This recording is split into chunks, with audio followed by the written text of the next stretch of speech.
हाँ हाँ, इस बार हम लेजर कैविटी को ठीक से देख लेते हैं, किस अच्छे से समझ लेना था। तो coming to the laser cavity, ये हमने बाहर से पढ़ा था एक्सटर्नल सरफेस, एक्सटर्नली आपने देखा था नेजल बोन है, मैक्सिलरी है, फ्रंटल बोन है, जो सीधे पर बना है, और इंफीरियर अगर हम आते हैं तो हमारा कार्टिलेजिनस पार्ट है जिसमें आपके एलार कार्टिलेज है, greater alar, left alar, and the nasal section, the lateral one and the nasal, ठीक है। Coming to the nasal cavity को देखा जाए तो अगर मैं ऊपर से उठा दें या हटा दें तो अंदर जो फ्री स्पेस है, अंदर जो हॉलो स्ट्रक्चर है जो यहाँ से अंदर तक आपको दिखेगा, that is called as nasal cavity. तो नेजल कैविटी जो है is nothing but it is the internal part of the nasal nose. इसको अगर आप देखें तो अगर ओपनिंग देखेंगे तो यहाँ से इसकी ओपनिंग है, यहाँ पे जो नॉस्ट्रिल्स होते हैं, नॉस्ट्रिल्स जो एंटीरियर सामने की तरफ होते हैं, जहाँ called as nostrils. Nostrils open करेंगे, ठीक है, ओपन करके पीछे तक जाएंगे, पीछे भी एक ओपनिंग होती है, ये ओपन कहाँ होती है, नेजो फेरिंग्स में होता है। तो नेजो फेरिंग्स जो होता है वहाँ पे जो ओपनिंग होती है उसे हम बोलते हैं फोलाइन। तो जैसे टू नॉस्ट्रिल्स एंटीरियर प्रेजेंट होते हैं, इसी तरह पोस्टीरियर भी टू अपॉर्चुनिटी होती है, दो जिन्हें हम बोलते हैं फोलाइन। ईच नेजल कैविटी, जब हम नेजल कैविटी को स्टडी करते हैं तो हम इसे चार पार्ट में डिवाइड कर देते हैं। हम इसे रूट को पढ़ेंगे इसकी, जो ऊपर की तरफ रूट है, देन हम इसका फ्लोर पढ़ेंगे, जिसका फ्लोर बनेगा, देन इसका लेटरल वॉल पढ़ेंगे जो बाहर से क्लियरली विजिबल है, this is the lateral wall. बाहर से तो हमने इसे देख लिया, बस इसी के अंदर जो होगा inner side of the lateral wall, usually हम उसे पढ़ते हैं। Then we study the medial wall that is forming the medial septum and dividing the nasal cavity into two parts. It's also observed that there are 12 bones that contribute to the nasal cavity. Six छोटी सी जो knows है आपकी, तो nasal cavity को बनाने के लिए 12 bones are needed. इसके निमोनिक है, not in very pale and it's ma'am called, आवाज क्लियर नहीं आ रही है मैम आपका।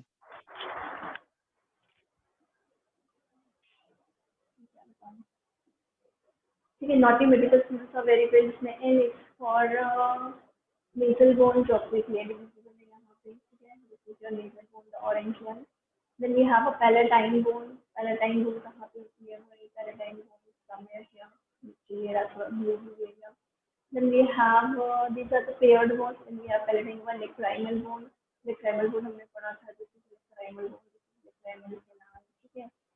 तो somewhere है और यहाँ पे थोड़ा सा lacrimal part आ जाता है। मैम आवाज सही नहीं आ रही आपकी। यार आज का टाइम भाई कंफ्यूज है, समझ नहीं आ रहा कुछ मैम। आवाज सही नहीं। जी मैम आवाज सही नहीं आ रही।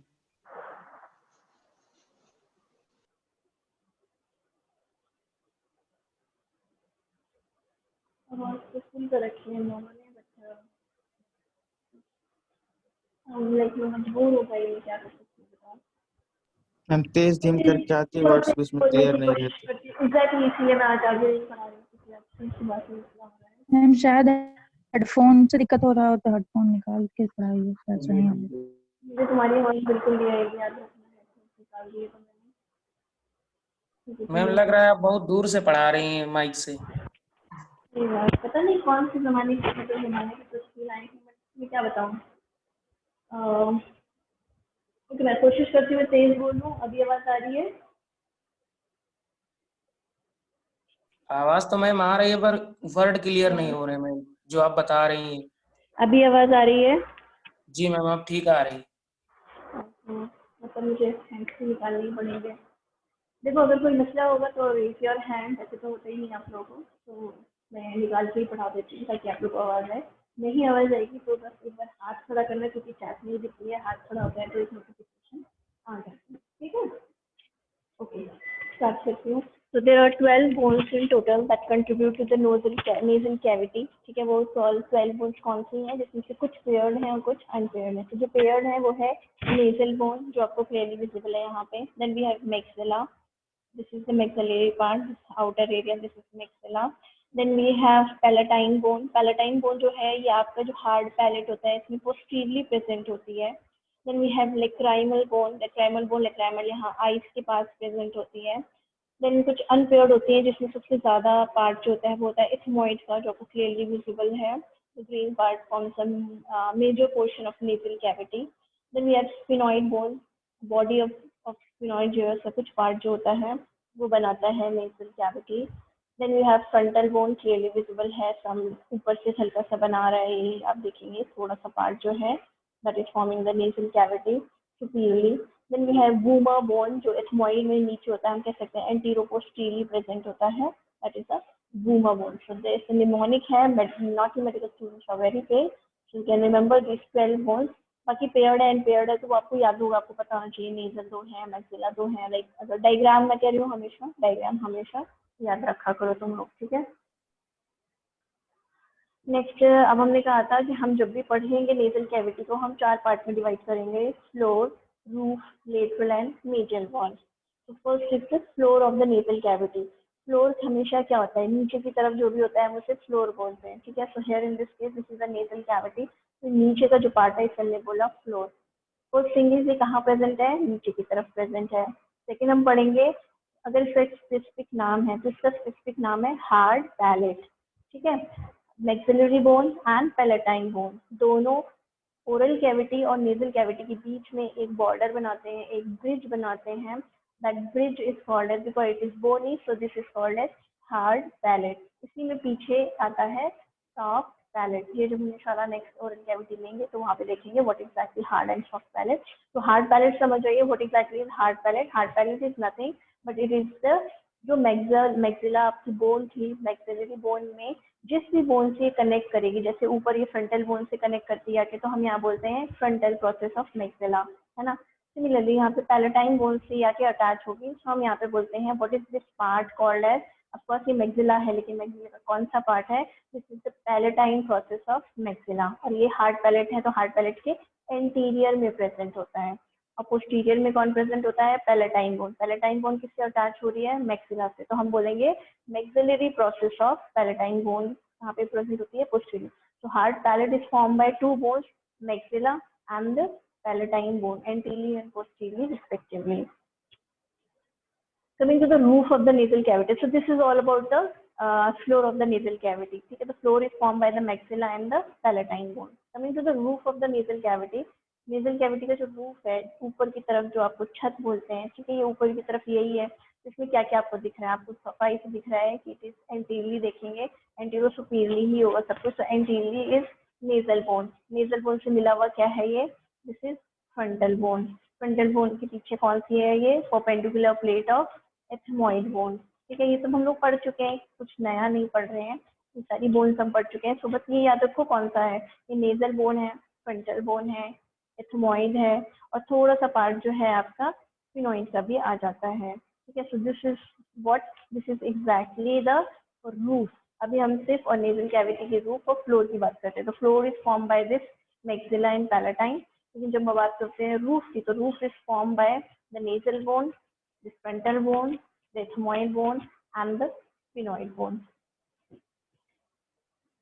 The third one was the medial wall and the lateral wall. First we'll take medial wall. Medial wall अगर आप समझने की कोशिश करें तो आप खुद सोचिए, आपकी नोज है, नोज में मीडियल जो है वो नेजल सेप्टम जो है वही बनाएगा nasal medial wall nasal cavity का। तो नेजल कैविटी का जो मीडियल वॉल है that is nothing but that is the nasal septum. अब नेजल सेप्टम हमने पढ़ा था इज ऑस्टियोकार्टिलेजिनस, यानी some part of it bony and some part is cartilaginous, ठीक है। Coming to the nasal septum जो है, तो नेजल सेप्टम हम पढ़ चुके हैं, उसमें क्या क्या होता है। इसमें आपका ये ऊपर की तरफ अगर आप देखेंगे, ऑफकोर्स एथमोइड बोन तो होगी ही होगी, the complete this is ethmoid bone, आपको यहाँ पे देखें विजिबल है, ठीक है। ये नेजल पार्ट, आप अगर ऐसे नहीं समझ में आ रहा है तो आप एक बार एथमोइड बोन का स्ट्रक्चर देखना। एथमोइड बोन जो थी उसमें बीच में एक परपेंडिकुलर प्लेट थी और दोनों विंग्स लाइक स्ट्रक्चर थे, ठीक है ना, 2 विंग लाइक स्ट्रक्चर थे। और उन विंग्स में आपने याद हो अगर आपको, उन विंग्स के अंदर जो है वो एलिवेटेड प्रोजेक्शन थे, जिसे हम यहाँ पे बोलते हैं कॉन्केव, ठीक है। वो लेटरल वॉल में प्रेजेंट होंगे। तो एक तो ये एथमोइड प्लेट है, इधर एक विंग होगा, उस साइड ये एक विंग होगा। It's a single bone, it's not paired, ठीक है। तो एक बार थोड़ा सा एथमोइड बोन को आप लोग जाके देखिएगा कि उसका स्ट्रक्चर कैसा है। बीच में परपेंडिकुलर प्लेट होती है, बीच में स्पेस होती है, फिर एक विंग इस साइड होता है, दूसरा विंग उस साइड होता है, और उन विंग्स में 2 प्रोजेक्शंस होते हैं जो यहाँ पे नेजल कैविटी में anterior superior and middle concave बनाते हैं। Coming back to the medial wall, so this is the ethmoid bone that is forming the major part of the medial septum. क्या होगा ये सुपीरियरली, जबकि इंफीरियरली अगर हम बात करें, ठीक है, तो इंफीरियरली आपको मिलेगा कार्टिलेज. विच कार्टिलेज? Septal cartilage. ठीक है, बीच की बात कर रहे हैं, साइड की बात करेंगे तो वहाँ आ जाएगा लेटरल नेजल कार्टिलेज. लेकिन हम लेटरल नेजल कार्टिलेज की बात नहीं कर रहे, हम यहाँ बीच की मीडियल वॉल की बात कर रहे हैं. तो मीडियल वॉल में आता है सेप्टल कार्टिलेज, यानी बोन से आगे की तरफ होता है हमारा सेप्टल कार्टिलेज. तो सेप्टल कार्टिलेज और एथमोइड बोन ये दो हो गए. थोड़ा सा पार्ट होता है पैलेटाइन बोन का जो मीडियल वॉल बनाता है. क्लियरली आपको विजिबल भी हो रहा होगा. ठीक है, this is the perpendicular plate है, ये इसकी विंग्स है, ये दो इसकी विंग्स है एथमोइड बोन के. एंड पीछे की तरफ से आपका पैलेटाइन बोन जो है यहाँ पे प्रेजेंट होती है. So it is also forming a part of medial wall. Then back to the Bhumar.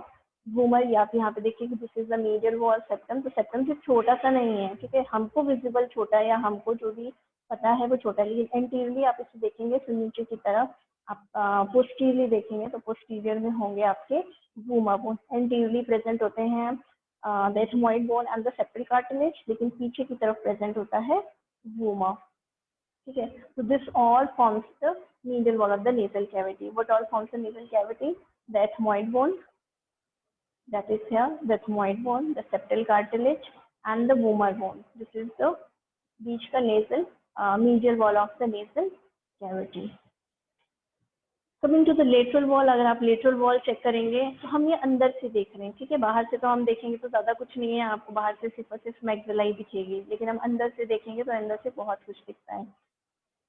तो जो बोन्स इन्वॉल्व होती हैं वो कौन कौन सी हैं? नेजल बोन सबसे पहले है. ठीक है, नेजल बोन के बाद एथमोइड बोन आती है. This is the ethmoid bone, this is the cribriform plate of the ethmoid bone. ठीक है ना, जो हमने देखा था बहुत ही ज़्यादा पोरस थी. ठीक है, बहुत ज़्यादा छोटे छोटे इसमें होल्स लाइक स्ट्रक्चर होते हैं. फिर ये इसके लेटरल में है और यहाँ पे इधर चले जाएंगे तो इसकी परपेंडिकुलर प्लेट मिलेगी. तो this is the two projections on the lateral wall that are called as superior and middle concave. So this is a part of ethmoid bone. So this complete is the ethmoid bone. ethmoid bone आपने देखा है. ethmoid bone के आप पीछे चले आइए. ठीक है, पीछे आ जाते हैं. पीछे के आगे ही देख लेते हैं. आगे है लेक्राइमल. हमने पढ़ा था ऊपर यहाँ पे आंखों के पास एक लेक्राइमल बोन होती है, जिसका लेक्राइमल डक्ट आपके इसमें खुलेगा नेजल कैविटी में. तो उसका थोड़ा सा पार्ट जो है लेटरल वॉल ही बनाता है नीचे आके थोड़ा सा ethmoid के साइड में. ठीक है, anterior antero inferior to the middle meatus आपको थोड़ा सा होता है लेक्राइमल बोन का part. Then is the inferior nasal concha. जैसे ये दो कॉनिके थे, ये तो पार्ट थे एथमोइड बोन के. तो फिर इंफीरियर नेजल जो है ये नीचे वाला प्रोजेक्शन है. It is a separate bone. ये एक बहुत ही पोरस बोन होती है, that is called as inferior nasal concha. ठीक है, जब हम बात करते हैं क्रेनियल कैविटी की तो हम वहाँ पे नहीं देखते हैं कि हम इसे इंक्लूड नहीं करते हैं, बट अगर आप इंक्लूड करेंगे तो ये गलत कोई आपको नहीं कहेगा कि it's not a part of cranial cavity, it is a part of school. ठीक है, क्रेनियल कैविटी के लिए एक बार कह सकते हैं कि ठीक है, it's not a part of cranial cavity that is involving here, but it is a part of skull. Skull का तो पार्ट है ही है ये. ठीक है, so inferior nasal concha is also a part of skull which is a separate bone. Next comes the maxilla. Maxilla आप देख सकते हैं काफी पार्ट बनाता है लेटरल वॉल का. Then we have sphenoid posteriorly. Posterior में जो स्फिनॉइड है वो भी बनाता है आपका lateral wall. And we have a palatine bone. ठीक है, पैलेटाइन का कुछ पार्ट जो होता है वो बनाता है फ्लोर, कुछ पार्ट जो है वो बनाता है मीडियल वॉल और कुछ पार्ट जो है वो बनाता है लेटरल वॉल. देन तीन प्रोजेक्शन के बारे में बात की थी. अब प्रोजेक्शन है तो डिप्रेशन भी होगा. एज सच वो डिप्रेशन नहीं है, प्रोजेक्शन की वजह से वहाँ पे एक हॉलो स्पेस हो जाती है जिसे हम बोल देते हैं जिस एक्सप्रेशन नाम दिया जाता है उसे बोलते हैं मीटस. इंफीरियर के नीचे वाले को बोलते हैं इंफीरियर मीटस. मिडिल कॉन्केव के नीचे वाले को बोलते हैं मिडिल मीटस. सुपीरियर के नीचे वाले को बोलते हैं सुपीरियर मीटस. अब एथमोइड, स्फिनॉइड और सुपीरियर, इन तीनों के बीच में एक छोटी सी स्पेस बनती है पोस्टीरियरली, उसे हम बोलते हैं स्पिनो एथमोइडल रिसेस. ठीक है, नेक्स्ट आता है division of nasal cavity as far as function is concern. तो हमने इसे तीन पार्ट में डिवाइड किया, the vestibule part, the respiratory part and the olfactory part. Vestibule जो होता है वो सिर्फ नेयर्स के पास यानी नॉस्ट्रिल्स के पास जो एलआर कार्टिलेज है वहीं पे जो एरिया होता है that is just called as vestibule. That contains hairs, So that is the first floor which is vestibular. Second floor जो आता है that is a big larger होता है. वहाँ पे कौन होते हैं? वहाँ पे सीलिएटेड स्यूडो स्ट्रेटिफाइड एपिथेलियम होता है जिसमें गॉबलेट सेल्स प्रेजेंट होते हैं. Goblet cells produce mucus. ठीक है. सो दैट फॉर्म्स तो सेकेंड फ्लोर बना. एज सच फ्लोर नहीं है ये. ठीक है. एज सच कोई डिवीजन नहीं है, बस फंक्शनली हमने इन्हें डिवाइड किया हुआ है. तो रेस्पिरेटरी रीजन हो गया आपका second floor. Third is the olfactory reason.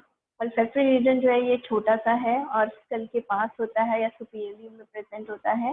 End of course यहाँ पे olfactory cells and receptors present होते हैं and that forms the third floor. तो नेजल कैविटी को फंक्शनली अगर आप डिवाइड करेंगे, यहाँ पे कोई स्ट्रक्चरल डिफरेंशिएशन नहीं है. ये सिर्फ हमने इमेजिनरी 3 पार्ट में से डिवाइड कर दिया है. The vestibule part, the respiratory part and the olfactory part.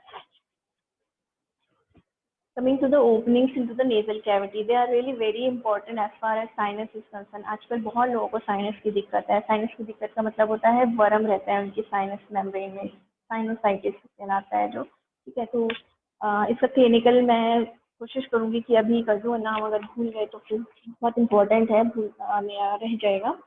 Coming to the openings into the nasal cavity. Opening जो होता है, जो भी आपके कॉनकेव थे, कॉनकेव के नीचे जो शैलो डिप्रेशन थे वहाँ पे हमेशा किसी न किसी की ओपनिंग होती है. अब किसी न किसी में आते हैं पैरानेजल साइनसेस की और नेजोलैक्राइमल डक्ट की. ठीक है.